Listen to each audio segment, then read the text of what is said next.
आम आदमी पार्टी रीवा लोकसभा प्रभारी अमित सिंह सहित 6 सदस्य टीम रीवा से त्योथर विधानसभा अतरैला 11 मंजिला सिंह के यहां आमंत्रण पर जा रहे थे। रास्ते में मनगांव विधानसभा क्षेत्र अंतर्गत मढ़ी कला के पास लगभग 6 से ज्यादा की संख्या में आपराधिक तत्वों द्वारा पहले रास्ता ब्लॉक किया गया और गाड़ी को रोकने का प्रयास किया गया। जब गाड़ी नहीं रुकी तो गाड़ी पर ताबड़तोड़ पत्थरबाजी की गई। यह किसी बड़ी घटना को अंजाम दे सकते थे। गाड़ी पर बड़ा पत्थर लगने की वजह से सामने का शीशा टूट गया और अनियंत्रित हुए वाहन की कुछ दूर पर रोका गया, जिसके बाद सभी सदस्य तुरंत घटनास्थल पर सड़क पर उतरे और यह भी देखा कि अपराधी गाड़ी की ओर दौड़ते हुए आ रहे हैं, लेकिन उन लोगों की संख्या को देखकर वह अंधेरे का फायदा उठाकर छुपकर पत्थरबाजी करते रहे। आसपास की बस्ती भी शोर सुनाई दे रहा था, जिसकी सूचना 3 किलोमीटर दूर मनगांव थाना अंतर्गत गंगेय चौकी को दी गई, जिसके बाद गंगेय चौकी के कुछ सिपाहियों एवं मनगांव थाना प्रभारी को घटना से अवगत कराया गया।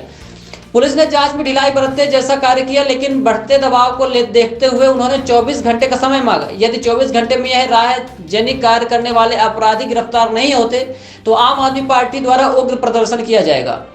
सारी बातें जो भी समाज से संबंधित उसको मजबूती से उठाते हैं, इसके लिए हम लोग धन्यवाद देते हैं। कल की घटना के बारे में चर्चा करना चाह रहा हूँ। हमारी पार्टी के एक सदस्य हैं, उनके बच्चे के तिलक में हम लोग अतरैला 11 गाँव जाना चाह रहे थे। रास्ते में मढ़ी कला एक गाँव पड़ता है, गंगेय चौकी आती है।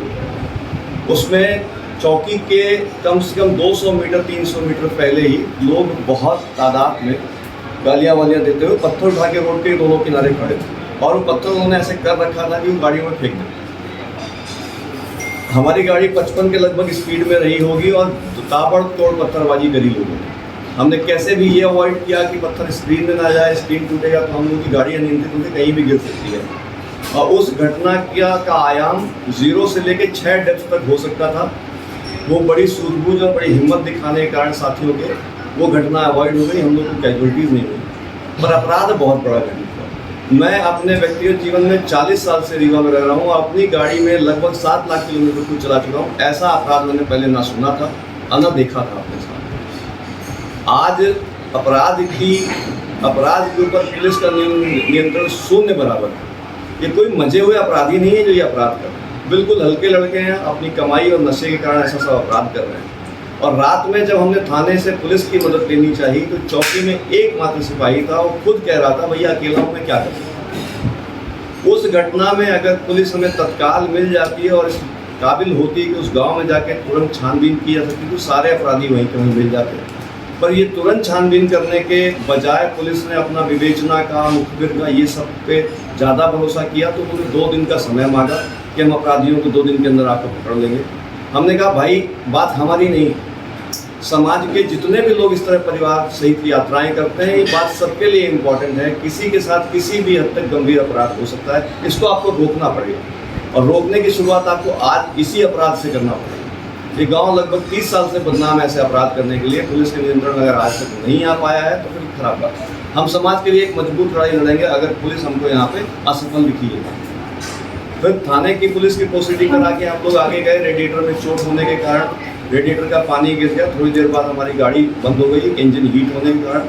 वहाँ जैसे ही हम लोग अपने रेडिएटर को अटेंड कर रहे थे, सामने चल रहे एक ट्रैक्टर को एक ट्रक ने इतना जोर, और हम रेस्क्यू के नाम पे सरकार का कोई प्रेजेंस था ही नहीं। टोल प्लाजा में प्रावधान है कि वो रेस्क्यू व्हीकल रखेंगे, टोल प्लाजा पे प्रावधान है कि वो एक एम्बुलेंस रखेंगे, उनकी नियमित पेट्रोलिंग होती है। और दूसरी घटना जो ट्रैक्टर चालक की मृत्यु हुई वो केवल सरकार की लापरवाही हुआ। अगर आप सभी साथी हमारे साथ मौके पे चले तो हम दिखा देंगे कि एक रोड कट करके बड़े बड़े बोल्डर्स निकल आए हैं, तो पीछे ट्रक ने अपने टायर को बचाने के लिए उस बोल्डर को अवॉइड किया, इतने में उस ट्रैक्टर को जम के निकाला। तो ये जो सरकार का नेग्लिजेंस है टोल प्लाजाओं का, ये इन रोड एक्सीडेंट्स का सबब बन रहा है। ना टोल पे कोई सरकारी ऑडिट होता है, ना कोई उनका मेंटेनेंस का मुआयना करता है। रोड साइन नाम की चीज़ का टोल के प्लाजा के ओनर्स झांकते तक नहीं, और सरकार बिल्कुल बेफिक्र अपने साथियों को टोल बांट करके सोती हुई बैठी। टोल 2 गुना दाम ले रहे हैं। मैं आपको 5 पर्चियाँ दिखाता हूँ। जहाँ होनी चाहिए वहाँ 120 वसूल रहे हैं। लोकल व्हीकल को 50% की छूट है। अगर 40 का 80 का टोल है तो 40 मार्च चार्ज किया जाएगा MP 17 वाहनों से, फिर भी उनसे 80 लिया जा रहा जबरिया। सब कुछ चीज़ें NHI के टोल की छाया में हो रही हैं, CCTV कैमरे के सामने हो रही हैं। कोई सुनवाई नहीं है। आपके समक्ष में ये पिछले 3 दिनों में जो टोल चार्जेस दिए हैं इनकी पर्चियाँ आपको दिखाना चाहता हूँ। जो भी टोल्स 60 के हैं उनसे 120, 80 वालों से 160 और जो लोकल व्हीकल को बेनिफिट देते हैं सेम जिले का होने का उसको 80 के बजाय 40 देते हैं, पूरे 80 काटे जाते हैं। परसों रात हम लोगों ने बिछिया थाने में FIR भी कराई, उसमें अभी तक एक फ़ोन भी नहीं आया है कि आप अपना मुकदमा दर्ज करें।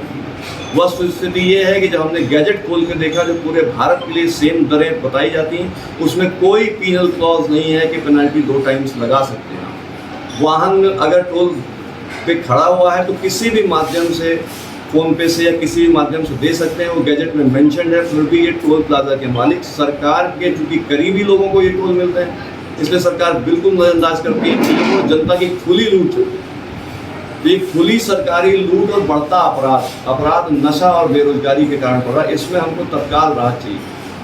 सरकार जनता का टैक्स लेके टैक्स चलाती है, अगर उनकी जान की हिफाजत नहीं कर सकती, जहाँ सीधे जान पे बनती है सरकार, अगर वो नहीं कर सकती है बहुत शर्मनाक है। इसीलिए हम कह रहे हैं कि घटना हमारे साथ होती तो हम शायद आपसे बात नहीं करते, पर अपराध कहीं भी घटित हो रहा हो पूरे समाज पे घट जाने है उसकी बहुत ज़्यादा चांस है। सर ये टोल वाली शिकायत आप कहाँ? कलेक्टर, कमिश्नर, SP, कैबिनेट मंत्री, प्रधानमंत्री, भारत का गृह मंत्री उस रोड से गुजर रहा है, कोई ये नहीं कहता कि क्या कंक्रीट फेल होने के कारण आपने डामर किया है।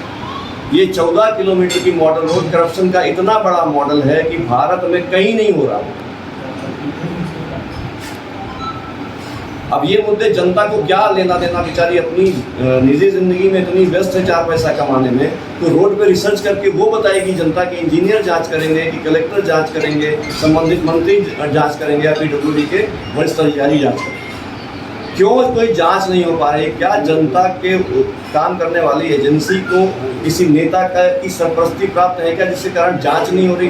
मैं आज आपके माध्यम से ये बात उठाना चाहता हूँ कि एक सवाल का जवाब अगर मीडिया पूछ सके अधिकारियों से कि रिजिड पेवमेंट के ऊपर 20 mm का फ्लेक्सिबल पेमेंट क्यों लगाया गया है, इसकी जानकारी मीडिया जानना चाहती है।